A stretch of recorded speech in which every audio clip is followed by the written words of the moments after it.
Look what I found today. You know what this is?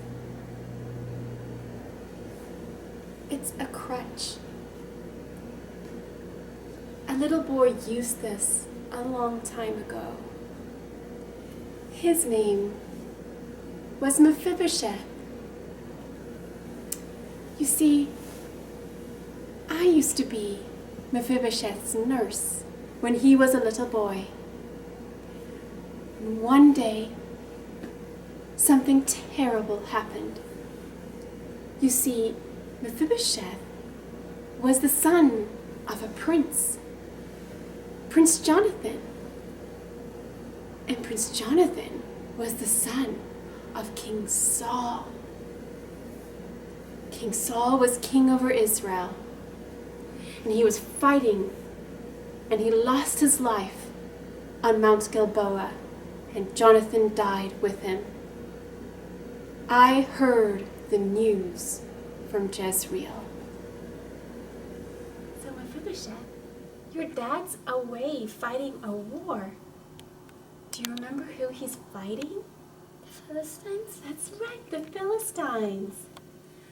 Now, Mephibosheth, while we wait, we're going to play a little game.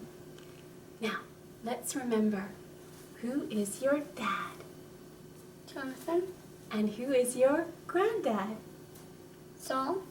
That's right, and Saul is the king of? Israel. That's right, the whole nation. Oh no! Do you hear that? Quickly! Quickly! Oh! I picked up Mephibosheth and we ran. And he fell.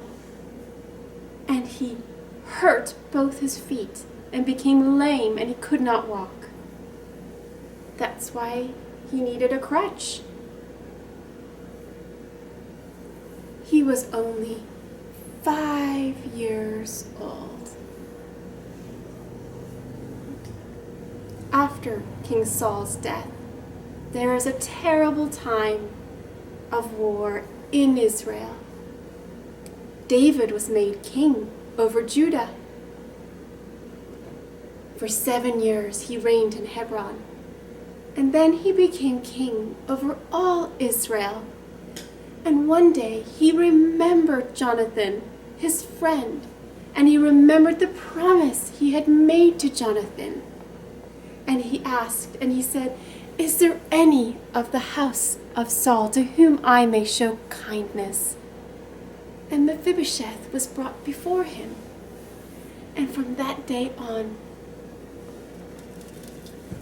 Mephibosheth ate at David's table, and the fields of Saul were given to Mephibosheth. David showed great kindness to someone who was not of his own family, who was of the house of Saul. He showed great kindness for Jonathan's sake.